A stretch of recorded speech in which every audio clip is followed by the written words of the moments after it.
Hello student, Gurukul classes में आपका स्वागत है। तो आज हम पढ़ेंगे एसएससी जीडी 27 तारीख की फर्स्ट शिफ्ट में पूछे गए सभी question.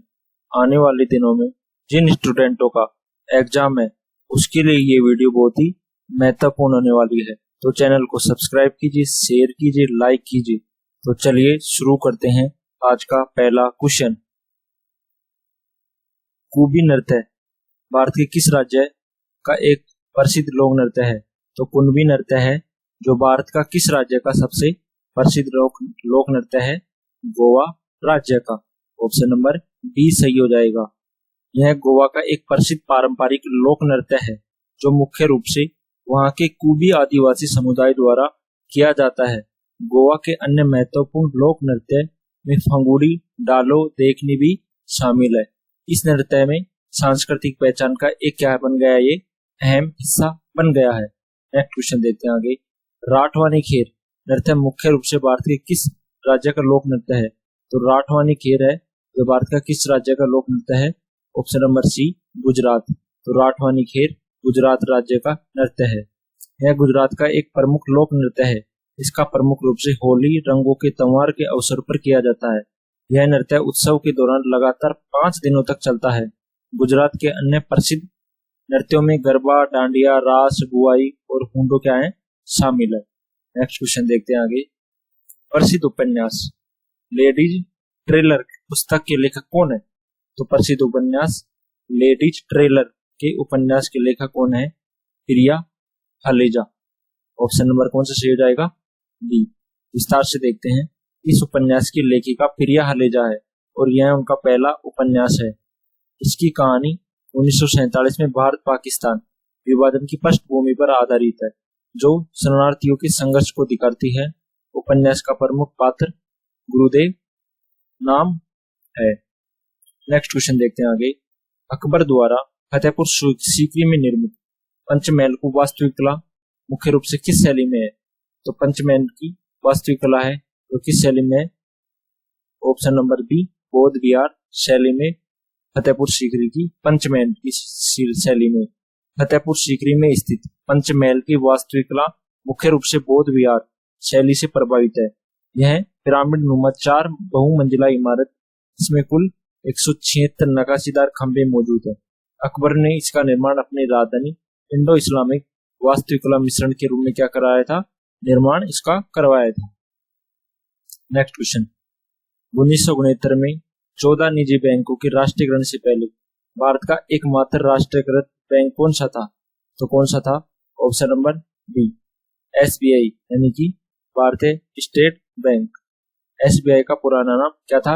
Imperial bank of India था, जिसे 1 जुलाई 1955 को राष्ट्रीयकृत किया गया था।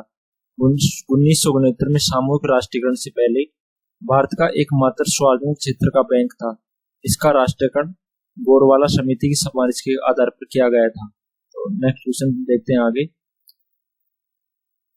निम्नलिखित में से कौन सा ऐतिहासिक स्थल दिल्ली में स्थित है? कौन सा ऐतिहासिक स्थल है जो दिल्ली में है? हुमायूं का मकबरा जो क्या है दिल्ली में स्थित है। नेक्स्ट विस्तार से देखते हैं इसको। यह ऐतिहासिक स्थल दिल्ली में स्थित है और मुगल वास्तुकला का एक उत्कृष्ट उदाहरण है। हुमायूं की पत्नी हाजी बेगम ने 1565 से 1572 के बीच इसे क्या किया था? बनवाया था और 1993 में यूनेस्को विश्व धरोहर स्थल के रूप में क्या दी गई? इसको मान्यता दी गई।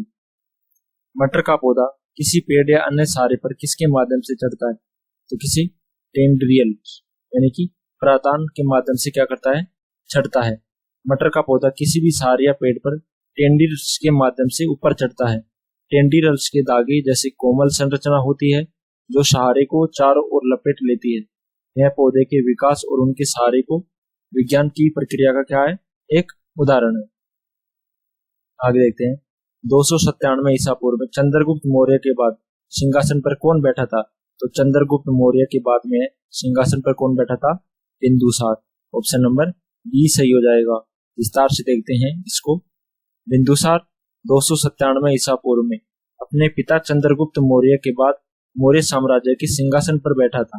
यूनानी लेखकों ने इसे अमित्रघात भी कहा गया। इसका अर्थ है शत्रुओं का वध करने वाला, जहां चंद्रगुप्त मौर्य ने जैन धर्म को अपनाया था और बिंदुसार आजीविक संप्रदाय के अनुयायी थे। और इन्होंने है जो अपना अंतिम प्राण कहां पर दिए थे, कर्नाटक के स्वर्णम बेलगोला में। नेक्स्ट क्वेश्चन देखते हैं आगे। प्रयागराज के महाकुंभ का आयोजन कितने वर्षों के भीतर होता है? तो प्रयागराज में है जो महाकुंभ का आयोजन कितने वर्षों के भीतर होता है? 12 वर्ष के भीतर। ऑप्शन नंबर कौन सा सही हो जाएगा? सी सही हो जाएगा। प्रयागराज में महाकुंभ मेला हर 12 वर्ष पर लगता है, जबकि 144 वर्ष पूरे होने पर महाकुंभ मेला का आयोजन होता है। 2025 का महाकुंभ प्रयागराज में 13 जनवरी से 26 फरवरी तक आयोजित किया गया है। यह मेला गंगा, यमुना और सरस्वती के पवित्र संगम पर क्या किया जाता है? आयोजित किया जाता है। अमरबेल और चिचड़ी किस प्रकार के जीवों का उदाहरण है? तो ये क्या है? पैरासाइट, यानी कि अमरबेल और चिचड़ी क्या है? एक परजीवी जीव है। तो ऑप्शन नंबर कौन सा सही हो जाएगा? सी सही हो जाएगा। ये दोनों पैरासाइट यानी परजीवी के उदाहरण है जो पोषण के लिए दूसरे जीवित जीवों पर निर्भर रहते हैं। अमरबेल एक पादप जीव परजीवी है जो पेड़ों से भोजन सोखता है, जबकि चिचड़ी एक जंतु परजीवी है जो क्या होती है? खून को चूसती है। ये जीव अपने पोषक का नुकसान पहुंचाते हैं, लेकिन उसे तुरंत क्या करते हैं? मारते नहीं। वित्तीय वर्ष 2024 की पहली तिमाही में भारत में सबसे अधिक प्रत्यक्ष विदेशी निवेश आकर्षित करने वाला राज्य कौन सा है? कौन सा होता है? ये हमेशा फिक्स रहता है, महाराष्ट्र राज्य। ऑप्शन नंबर कौन सा सही हो जाएगा? ऑप्शन नंबर सी सही हो जाएगा। वित्तीय वर्ष 2024-25 की पहली तिमाही में महाराष्ट्र भारत में सबसे अधिक एफडीआई आकर्षित करने वाला राज्य रहा। यह रैंकिंग डीपीआईआईटी के आंकड़ों के अनुसार अप्रैल से सितंबर 2024 की अवधि के लिए दी जाती है। महाराष्ट्र ने इस मामले में अन्य सभी भारतीय राज्यों को क्या कर दिया गया है? पीछे छोड़ दिया गया है। वायुमंडल की सबसे निचली परत सौरमंडल की औसतन ऊंचाई कितनी है? तो कितनी है? 13 किलोमीटर। ऑप्शन नंबर कौन सा सही हो जाएगा? ऑप्शन नंबर बी सही हो जाएगा। विस्तार से देखते इसको। वायुमंडल की सबसे निचली परत है जिसकी औसतन ऊंचाई लगभग 13 किलोमीटर है। बादल, वर्षा, तूफान जैसी सभी मौसम संबंधी घटनाएं इसी परत के भीतर होती है। ध्रुव पर इसकी ऊंचाई 8 किलोमीटर है और भूमध्य रेखा पर इसकी ऊंचाई 18 किलोमीटर है। और औसतन कितनी है? 13 किलोमीटर। प्रसिद्ध बंगाली उपन्यास आनंद मठ के लेखक कौन है? तो आनंद मठ के लेखक कौन है? Bankim Chandra Chatterjee. Option number B सही हो जाएगा। प्रसिद्ध बंगाली उपन्यास के रचना बंकिम चंद्र चटर्जी चट्टोपाध्याय ने वर्ष 1882 में की थी। भारत का राष्ट्रगीत वंदे मातरम इसी उपन्यास से लिया गया है। इसकी कहानी 18वीं शताब्दी में सन्यासी विद्रोह और बंगाल के अकाल पर क्या है? आधारित है। वाद्य यंत्रों के उदाहरण के अनुसार मेम्ब्रोफोन किस प्रकार का उदाहरण है? तो मेम्ब्रोफोन किसका उदाहरण है? तनी हुई झिल्ली वाले तंत्र होते हैं क्या? मेम्ब्रोफोन। ये वाद्य यंत्र जिसमें ध्वनि एक तनी हुई झिल्ली या खाल की पीटने या थपथपाने से उत्पन्न होती है। भारतीय शास्त्रीय संगीत में इन्हें अवनदन वाद्य कहा जाता है। तबला, ढोलक, मृदंग यह संगीत वाद्यों के प्रमुख क्या है? उदाहरण है। प्राचीन भारतीय संगीत ग्रंथ बृहदेशी के रचयिता कौन है? तो बृहदेशी के रचयिता कौन है? मतंग मुनि। बृहदेशी के कौन है? मतंग मुनि। ऑप्शन नंबर कौन सा सही हो जाएगा? ऑप्शन नंबर डी सही हो जाएगा। प्राचीन ग्रंथ बृहदेशी के रचयिता मतंग मुनि है। इसकी रचना संभवतः 6 से 8वीं शताब्दी के बीच हुई। इस ग्रंथ में सबसे पहले राग शब्द तकनीकी के रूप में उल्लेख है। हमारे शास्त्रीय संगीत में रागों का विस्तृत वर्गीकरण क्या किया गया है? प्रस्तुत किया गया। चालकोलिथिक काल शब्द का प्रयोग इतिहास में किस काल में किया गया है? तो चालकोलिथिक काल का उपयोग किस किस में किया गया है? तांबा और पत्थर के युग के बीच में होता है चालकोलिथिक काल।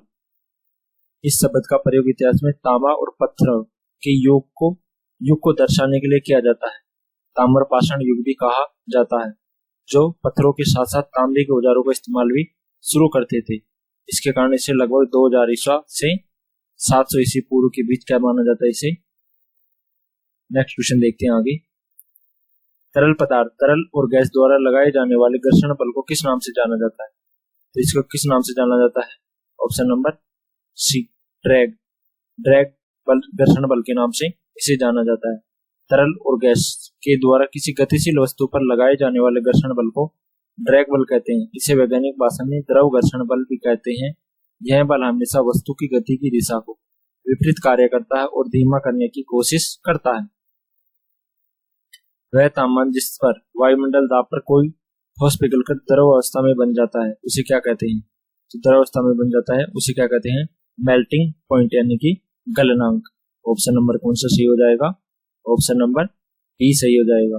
विस्तार से देखते हैं इसको। यह तापमान जिस पर कोई ठोस पदार्थ वायुमंडलीय दबाव पर पिघलकर द्रव अवस्था में बन जाता है इसे गलनांक कहते हैं। इसके विपरीत यह तापमान जिस पर द्रव उबलकर गैस बनता है इसे क्वथनांक कहा जाता है। इस पदार्थ की अवस्था परिवर्तन एक निश्चित तापीय क्या है? प्रक्रिया है। पृथ्वी की भूपट्टी से सबसे प्रचुर मात्रा में पाए जाने वाला तत्व कौन सा है?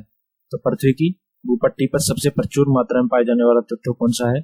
ऑक्सीजन। ऑप्शन नंबर सी सही हो जाएगा। पृथ्वी की भूपट्टी पर सबसे प्रचुर मात्रा में पाए जाने वाला तत्व ऑक्सीजन है। इसके बाद में सिलिकॉन, फिर एल्यूमिनियम जैसे तत्व है। पृथ्वी की ऊपरी सतह पर रासायनिक संगठन को समझने के लिए क्या क्या होती है? ये बहुत ही महत्वपूर्ण भूमिका होती है। सरफरेसी अधिनियम 2002 मुख्य रूप से किस क्षेत्र से संबंधित है? तो सरफरेसी अधिनियम किस क्षेत्र से संबंधित है? बैंकिंग और वित्त क्षेत्र से संबंधित है। कौन सा सरफरेसी अधिनियम? पृथ्वी की भूपट्टी में सबसे प्रचुर मात्रा में पाए जाने वाला तत्व ऑक्सीजन। ऑक्सीजन के बाद सिलिकॉन। नेक्स्ट क्वेश्चन देखते हैं। ग्रेटिट्यूड एक की सही स्पेलिंग क्या है? GRATUITOUS। ग्रेटिट्यूड क्या है? ए सही स्पेलिंग है। ब्रिस्क का विलोम शब्द क्या है? ब्रिस्क का विलोम शब्द क्या होता है? स्लो। ब्रिस्क का मतलब क्या होता है? तेज, और स्लो क्या होता है इसका विलोम शब्द? Idiom cast the first stone, इसका अर्थ क्या होता है? Who be the first criticise और find fault. Option number C सही हो जाएगा। एक्टिव का विलोम शब्द क्या है? एक्टिव का क्या होता है? पैसिव। ऑप्शन नंबर ए सही हो जाएगा। बोरो का अर्थ होता है विलोम शब्द बोरो का लैंड। उधार लेना, लैंड यानी देना। और इसका रिलीवेंट का क्या होता है सही अर्थ? गारमेन। तो ऑप्शन नंबर गारमेन इसका सही हो जाएगा। इसी के साथ सेशन समाप्त होता है। चैनल को सब्सक्राइब कीजिए, शेयर कीजिए, लाइक कीजिए। थैंक यू, धन्यवाद।